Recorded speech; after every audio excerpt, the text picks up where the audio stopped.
Team Affinity Chapter 2 is here, which means we have a brand new Conquest map. And they decided to switch things up a little bit, and by a little bit, I mean a lot. Whether that's good or not, no idea. That's going to be up to you guys. Let me know in the comment section. The biggest change for it is we used to have 3 Team Affinity maps, one for every division. The East, West, Central. Now, we just have one cumulative one. Right there's a giant L in my book. But taking a look at the map, it's basically half of what the Nation of Baseball is. We got 15 teams on this map. You're going to have to beat all the strongholds. And usually, if you beat the map, it would just give you 30,000 XP for that respective division. So if we beat the Central map, we would get 30k XP towards the Central Team Affinity collections, both AL and NL. This time, they switched up. We're going to go over the goals, and I'll explain a little bit more. If you acquire 100 million fans, you get a show pack. If you capture 5 enemy strongholds, so 1/3 of the map, doesn't matter who it is, you get a Team Affinity Season 1 Chapter 2 voucher. So very similar to what they did with mini seasons and the vouchers. Capturing 10 strongholds gets you another voucher. And then capturing every stronghold gets you, I think it's 2 vouchers? You do get 2 vouchers from this one. The rest of them are just 1. So you get 4 total vouchers. We'll go over the math on that in a bit. And if you complete the entire map, the one cool thing that they've had in the Team Affinity reward progress and in the map is you get a 90 overall kind of previous pack. So either the Soul Series or the Spring Breakout cards. It says 90 overall era choice pack. So I'm unsure if it's an automatic rare round or how that's going to work. Somebody let me know in the comment section, but we'll eventually find out here. So the choice pack that you get's kind of cool, and then you get some vouchers along with some show packs, and then the hidden rewards, which we'll go over in a sec. But now, if we come over to Team Affinity, and we go down and take a look at the Exchange Season 1 Chapter 2 vouchers, you can exchange 1, 3, or 10. Remember, for completing that entire map, 15 games. That's a lot of games. That ends up adding up to 45 innings of games. It's going to take a little bit. It's going to at least be a few hours sit down. You get 4. That's 8,400 right there. That's another 2,800 right there. So in total, you only get 11,200 XP for completing that entire map. For completing 10 games for each division before, you get 30,000 XP. So we're playing 5 more games, and we're not even getting half of the XP that we would get from the previous Team Affinity.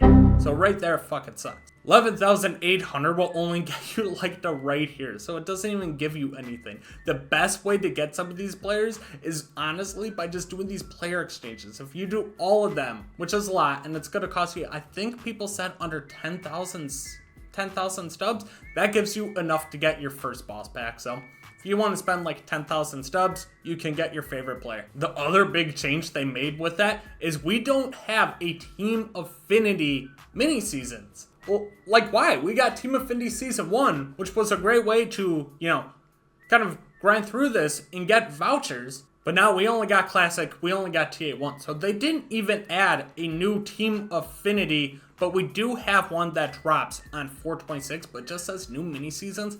I'm unsure if that's going to be a TA2 one that gets added, or if they're just going to update the Classic one with some new rewards. Maybe instead of that Salvador Perez that's in the Classic mini seasons, they end up replacing him with, something different that's more kind of up to date with the higher overalls and everything. So Team Affinity 2 is going to be much, much harder to complete, but they did add extreme moments, which if you're good at the game, go ahead. What's this one? AL East Extreme Moment. Hit 1 home run. You get 10,000 XP. It's on Hall of Fame difficulty. That doesn't seem terrible. And they also added a Team Affinity Extreme Showdown, which gives you 20,000 XP. And I believe it's repeatable. So if you're just a goon at the game, you can do this over and over again. And that's going to be probably your best way to kind of get it done quick. Now let's talk about the rewards. Here's what the map looks like. 15 games. We already saw the goals and everything. You get a show pack and then 4 vouchers along with a 90 overall choice pack for completing it. It looks okay. But here are the hidden rewards. Anything that has a green circle over it means you have to beat that stronghold in order to get it. For example, in the top left-hand corner,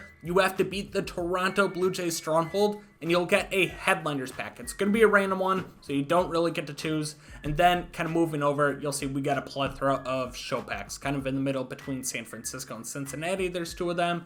Right next to the Brewers, there's one. Right below your stronghold is another one. So literally, if you wanted to just to get the packs, you could just kind of move up here get your show pack, and then kind of same thing, you got a bunch of like leftovers, just come all the way down here and you can get your other show pack as well. So right there, you have 2 show packs and you haven't had to do a thing. Took 10 seconds. And then you can just restart it so you don't have to worry about it. Just remember, you can't get those again. But now let me tell you about today's sponsor, Underdog Fantasy. Underdog is my favorite place to play fantasy games, more specifically, their pick'em entries. All you have to do is pick higher or lower for 2 to 5 stats from your favorite players. Simply just submit the ticket and you can earn up to 20 times your money. The best part about Underdog is that if you use code Bkindel or click the link in the description, they will double your first deposit up to $100. Again, download the Underdog Fantasy app and use code Bkindel to double your first deposit. Now back to the video. Below the Astros is another show pack. Right below the Rangers Strongholds, another show pack. 250 stubs. Wow, so generous. Is right by the Mariners. And then if you beat the Los Angeles Dodgers, because you see we got that green icon, that means you get a Ballin' is a Habit pack. So in total, you get 250 stubs, 6 show packs, 1 Headliners pack, and 1 Ballin' pack. I don't personally think that's good. That's a lot of games to get not a lot of XP and not a ton of great packs, but being able to have a chance at getting that 90 overall, and then, you know, you could get something good out of the Headliners and Ballin', you just usually don't. Let's see if those 2 show packs that I got ended up being worth it at all. We get a bronze card, go figure, and then we finish it off with, hey, we got a gold, Danny Jansen. Okay, I'll take it. Let me know what you guys think of all the hidden rewards, and let me know what you think of the updates to Team Affinity. I think they mentioned they're going to keep updating Team Affinity as the year kind of goes on, so each one's going to be different, and it's not the same one over and over again. Love that. Just don't get why they essentially gave us less to do and also more to do, but also getting less. I don't know. Let me know what your thoughts on the comment section are. Subscribe to the channel if you're new, and I'll catch you guys in the next one. Peace out.